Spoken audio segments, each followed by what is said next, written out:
Olá! Estamos começando mais um Diálogo Aberto, um programa produzido pela Faculdade Palotina de Santa Maria em parceria com a Universidade La Salle. Toda quinta-feira temos um encontro marcado aqui na TV Imaculada para abordar diversos temas com convidados especiais. Hoje a nossa convidada é a irmã palotina Aline Cecília Moreschi, da Congregação das Irmãs do Apostolado Católico. A irmã faz parte da pastoral do Colégio Nossa Senhora de Fátima, aqui em Santa Maria. Atua nas pastorais da paróquia e é responsável pelo grupo Novas Gerações da Conferência dos Religiosos do Brasil. É coordenadora local do grupo da UAC, a União do Apostolado Católico, além de ser estudante de teologia aqui na Faculdade Palotina. Nós vamos conversar sobre espiritualidade palotina e a vocação para os jovens. Bem-vinda, irmã Aline. Muito bem, muito obrigada, Jolair, pela acolhida. E me sinto feliz, me sinto muito contente em estar aqui com vocês nesta noite, partilhando um pouquinho sobre o carisma palotino, sobre um pouco os jovens e também sobre a minha caminhada enquanto irmã palotina. Irmã Aline, o que significa ser palotina e qual é a missão fundamental das irmãs palotinas na igreja de hoje? Ótima pergunta. Ser palotina, antes mesmo de ser irmã palotina, eu sinto que ser cristã, é um chamado constante de deixar Deus nos surpreender constantemente. E ser irmã palotina é deixar-se surpreender por Deus todo dia, a cada novo dia. E nós, então, enquanto família palotina, temos a missão de reavivar a fé e reacender a caridade. Aonde, como e quando, né? Em todos os lugares onde nós nos encontrarmos. Palote um dia te inspirou, te tocou e você, fez a opção de ser consagrada, de ser irmã palotina. Como hoje, você cuida dessa espiritualidade, dessa inspiração palotina para se manter viva neste mundo contemporâneo cheio de desafios? Palote, quando eu comecei a estudar sobre Palote, percebi que ele também, muitos aspectos do seu tempo, estão presentes hoje no nosso tempo.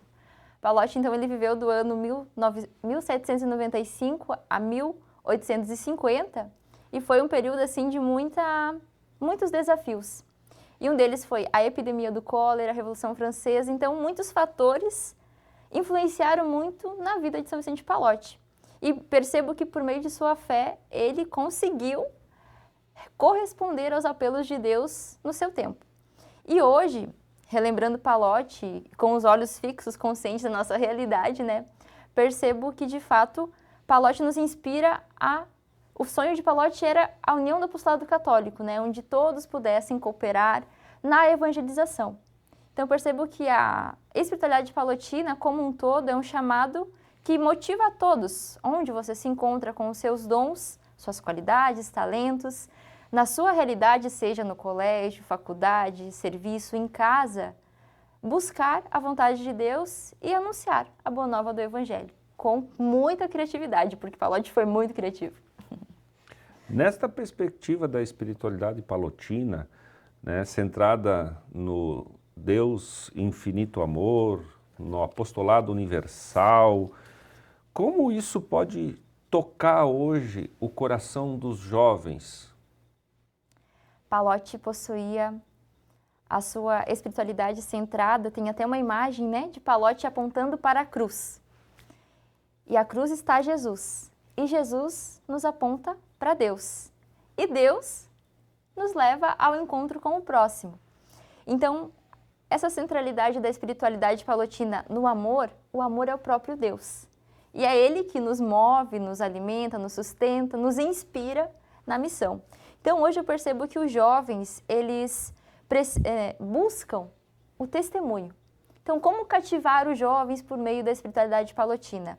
Um primeiro e grande passo é o testemunho, um testemunho coerente, porque às vezes as palavras dizem uma coisa e as atitudes outras, mas um testemunho simples, sem muito, como dizem, muito enfeite, mas sincero e de coração.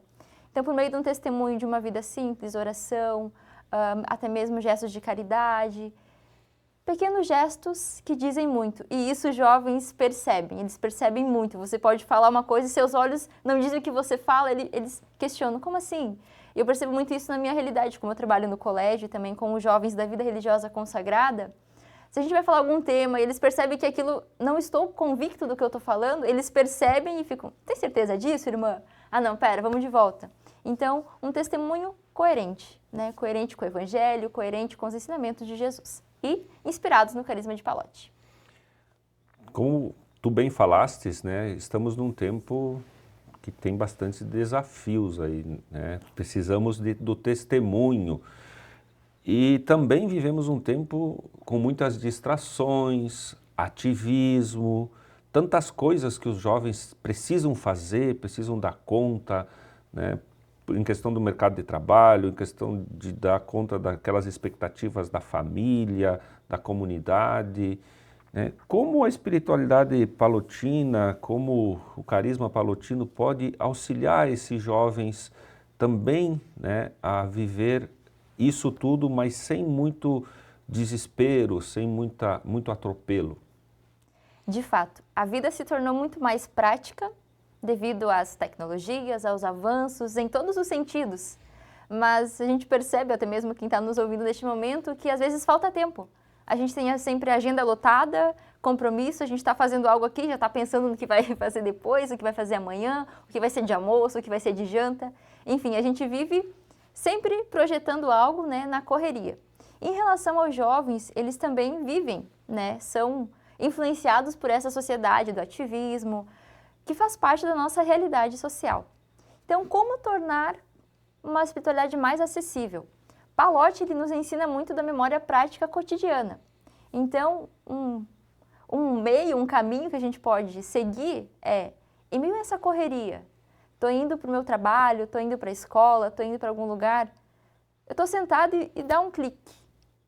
O que Jesus faria se estivesse no meu lugar?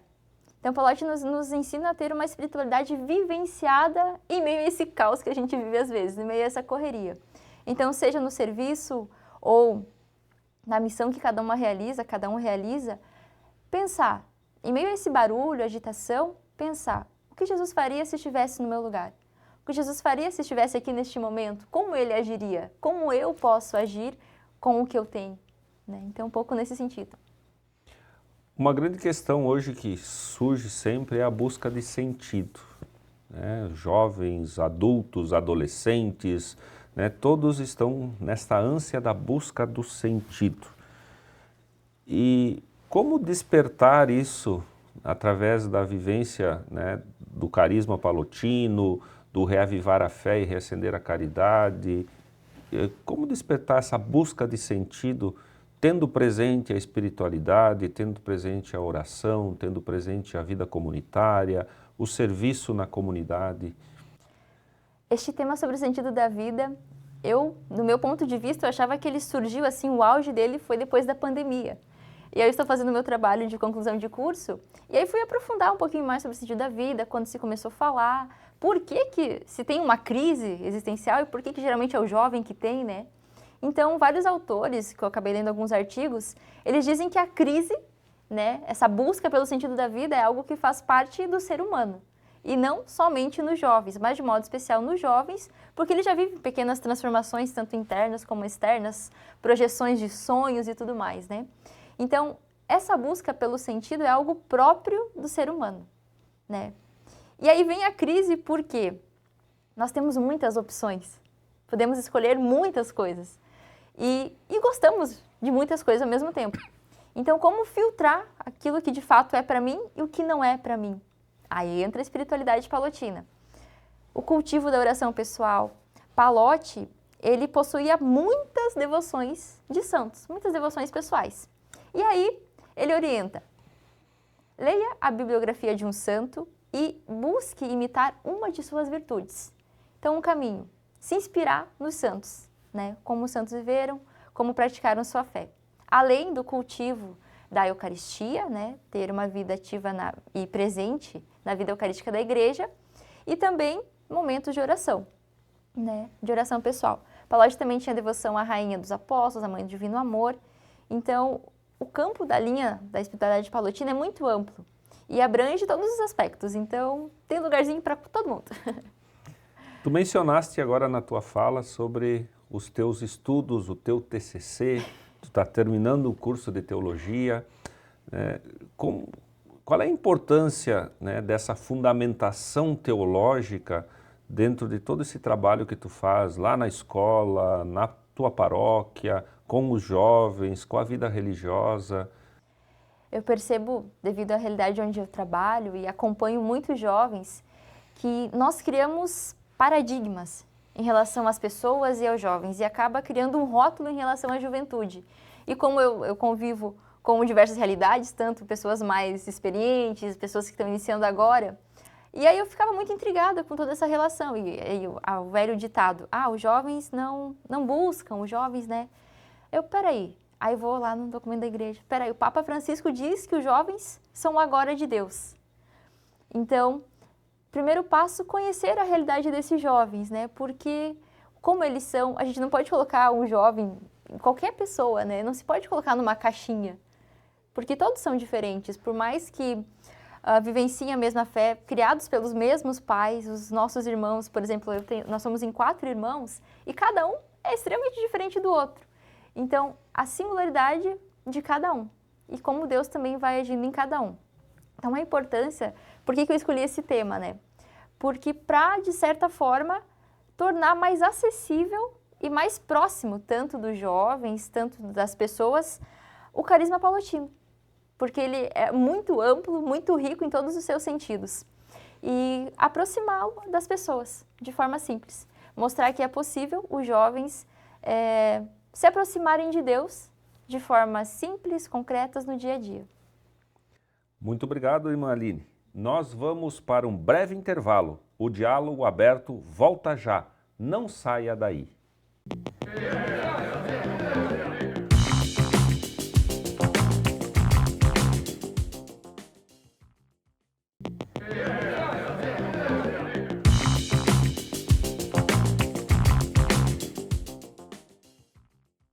O programa Diálogo Aberto está de volta. Hoje recebemos a irmã palotina Aline Cecília Moreschi, que conversa conosco sobre espiritualidade e vocação. Irmã Aline, agora falando mais sobre vocação. O chamado de Deus se manifesta de formas diferentes. Como um jovem inserido nesta sociedade que há pouco falamos pode reconhecer os sinais da vocação? Pergunta difícil agora. Mas Deus, ele é muito criativo e ele usa de diversas formas para tocar o nosso coração. E como que a gente percebe a vocação? Como que eu vou saber se de fato minha vocação é ter uma família, é ser irmã, ser padre? Porque Deus fala ao nosso coração. Então, por isso a importância também da oração, de ter momentos com Deus. Então, mas tá, eu rezo, mas e aí? Perceber a ação de Deus na sua vida por meio de sinais concretos e visíveis, porque Deus se manifesta de muitas formas, ele é muito criativo, como ele conhece o nosso interior perfeitamente, né? Então ele sabe exatamente como chegar até você para você discernir a sua vocação. Então ele pode usar de pessoas, situações, até mesmo sinais, né? Sinais mistagógicos também em alguns casos, mas um sinal concreto que eu falo da minha experiência é quando você toma uma decisão por meio da oração, do discernimento e você sente uma paz que às vezes você não sabe falar o que é, de onde vem, porque é uma paz que vem de Deus, que vem diretamente ao nosso coração e se espalha nas nossas atitudes, na nossa convivência, onde nós nos encontramos vocacionalmente. Irmã Aline, você, num dado momento, sentiu esse chamado, percebeu esse chamado, você fez uma opção, né, hoje irmã palotina. Como, né, você pode descrever para nós um pouco desses momentos, das alegrias desta resposta, né, dizer sim, eu vou ser irmã palotina? É uma história um pouquinho longa, Jolair, Mas eu já estou com as irmãs há 10 anos. Olha só, o tempo passa muito rápido. E como que eu fui percebendo os apelos de Deus? Primeiramente, eu não tinha muito desejo de ser irmã, mas eu tinha muita curiosidade. E quando eu conheci, assim, de longe, né, as irmãs palotinas, eu fiquei muito curiosa para saber o que elas faziam, o que de fato uma irmã faz. Eu achava que rezava o dia inteiro e pensava, meu Deus, deve ser muito chato. Não vou dar conta de rezar o dia todo. E aí, então, o primeiro desafio que eu tive foi o sair de casa, né? Mas o maior desafio foi vencer o meu medo. Eu sentia muito medo do que as pessoas iriam dizer, falar, julgar, enfim, e também medo de não ser aquilo que eu queria, ou aquilo que Deus queria de mim. E de início eu percebia que era algo que eu não queria, mas era algo que Deus tinha sonhado para mim e colocado bem discretamente no meu coração. Então, por meio da oração, fui percebendo que era aquilo que Deus queria de mim, que veio a paz e tudo mais. Então, um dos desafios para mim foi, e ainda às vezes é, né, a questão de estar distante da família, que às vezes a gente não consegue acompanhar todo o processo do crescimento das crianças, dos sobrinhos e tudo mais. E hoje eu percebo que, de um modo geral também, um dos desafios é esse ativismo, né, que nós nos encontramos às vezes, que acaba nos sugando e fazendo com que a gente perca o nosso foco. Às vezes a gente faz muitas coisas e não, de fato, não se dedica a ser consagrada, a ser de Deus, né? Nos envolvemos um pouco. E as alegrias, as alegrias são muitas, mas em resumo, do meu ponto de vista, a maior alegria é perceber que, de alguma forma, Deus usou de mim para ajudar alguém a encontrá-lo, né? Deus habita em todos os corações, mas Ele utiliza de pessoas para redescobrir e reavivar essa presença de Deus no nosso coração e no coração do outro. Então, para mim, a maior alegria e gratificação que eu posso receber é quando eu percebo que aquela pessoa que estava distante de Deus conseguiu encontrar a esperança, o amor, conseguiu, de fato, se encontrar e ver sentido em sua vida, em sua vocação, em sua missão. Hoje percebemos nos jovens, né, na sociedade de um modo geral, uma ânsia de ter liberdade e junto com isso um medo de perder a sua liberdade. Isso chega ao ponto de muitas vezes as famílias até, eu não vou te direcionar para religião nenhuma, você vai escolher. Eu não vou direcionar nada para ti, você tem que escolher. Sempre, né, levando o jovem a ser livre, a fazer as suas opções. E isso, por vezes, pode colaborar para afastar da vida religiosa. Como tu percebe isso? É real ou não? Isso é algo que eu sempre escuto dos jovens, né? Quando a gente começa um acompanhamento vocacional, vem a dúvida, mas eu vou perder a minha liberdade. Aí a gente parte do princípio, né? O que de fato é a liberdade? Cada um interpela de maneiras diferentes, mas a gente sempre vai estar condicionado a uma consequência. Então, toda escolha feita na liberdade tem a sua consequência, assim como casamento, profissão, todos os sentidos. Se eu caso com alguém, eu sou livre para escolher a pessoa, mas tem a consequência de ser fiel a ela. E assim também na vida religiosa, eu tenho a liberdade de escolher se eu quero ou não. Mas a partir do momento que eu quero, tem as consequências dessa escolha. Então é uma decisão tomada na liberdade. Eu escolho conscientemente, por isso que tem até um acompanhamento vocacional, um discernimento, oração. São aproximadamente 6 anos de acompanhamento para você estar consciente da sua atitude tomada. Então, é isso. Toda decisão tomada terá suas consequências, né? E eu não sinto como uma prisão, né? Porque quando a gente se encontra e gosta daquilo que faz, a gente se sente livre, né? Porque Deus Ele nos liberta de toda escravidão.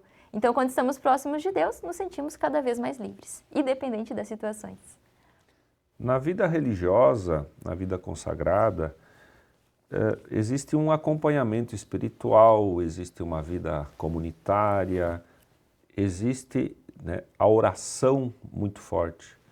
Qual é o papel, na tua opinião, da oração nesse discernimento e também não só no discernimento anterior, mas depois da opção consciente e livre feita por ser uma religiosa? Qual é o papel da oração? Eu costumo dizer que o nosso corpo às vezes se divide, né, entre emoção, razão, sentimentos, enfim. E a oração como algo que liga a minha cabeça com o meu coração. No coração está Deus e na cabeça estão os meus desejos, os meus sonhos. Então a oração como um fio que une os dois e entra em harmonia. Aquilo que me ajuda a, de fato, me encontrar comigo e com Deus para perceber os seus apelos. Então a oração como o combustível para qualquer decisão ser tomada. Um combustível que alimenta e fortalece no dia a dia. Nesses teus vários trabalhos, na escola, na paróquia, na vida consagrada, tu terias alguns momentos assim, algum testemunho marcante, algo que te chamou a atenção e que te confirmou naquilo que de fato, né, você optou, escolheu, se sentiu chamada? Poderia partilhar alguma coisa nesse sentido com a gente, com os telespectadores? Os momentos são muitos. De fato, quando a gente diz um sim, aparece vários outros sims e a gente se empolga com a missão. Então, teria inúmeros testemunhos para partilhar, mas o que mais me toca e me motiva é de ver as crianças. Eu trabalho no colégio com a catequese também, juntamente com a pastoral escolar, e ajudar as crianças a descobrir a importância e a existência desse Deus, que é desconhecido na maioria das vezes. E a gente conversa e tal. E aí, dependendo do encontro, a criança vem e fala, olha, eu rezei com a minha mãe hoje. Eu rezei com o meu pai hoje. Hoje, eu que motivei a oração antes do almoço. Então, vê que a gente semeia com os pequenos e eles transmitem para as famílias. Vê essa corrente, né, que vai se espalhando e abraçando tantas pessoas, né? E para aquele jovem que está ali nos assistindo nesse momento, e está em dúvida, está com medo, receoso, nessa opção na vida consagrada, o que tu diria para ele ou para ela? Para você que nos acompanha neste momento, eu te digo que toda decisão tomada na liberdade, por meio da oração, terá suas consequências. E quando a gente se questiona, ou quando surge uma curiosidade de conhecer, ou aquela palavra que diz, por que não? Né? Você já pensou em ser irmã? Não.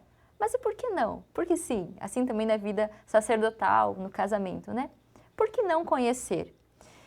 Na minha caminhada eu tive muito medo, insegurança, dúvidas, as crises, né? Não é? Deus dá um sinal, se aquela folha cair é porque é, se aquela folha não cair porque não é, né? Que nunca fez isso.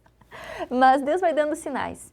Então, uma palavra de motivação, permita ter medo, permita entrar em crise, ter dúvidas, mas também busque alguém para te ajudar, né? O acompanhamento, a direção espiritual, melhor dizendo, o acompanhamento espiritual. Se você sente essa inquietação, busque uma pessoa de confiança, seja um padre, uma irmã religiosa, alguém de confiança que tu possas partilhar a tua inquietação em relação ao teu chamado vocacional. E transformar esse medo em fé, em coragem, em esperança. Porque quem consegue transformar tudo isso, a gente não consegue sozinho. Mas por meio da graça de Deus, é possível sim transformar esse medo, essa insegurança em amor, doação, alegria e realização pessoal. Nosso programa vai ficando por aqui. Muito obrigado pela presença, irmã Aline, e obrigado a você que está aí de casa pela sua audiência. Voltamos na próxima semana com mais convidados e temas especiais para você. Até breve!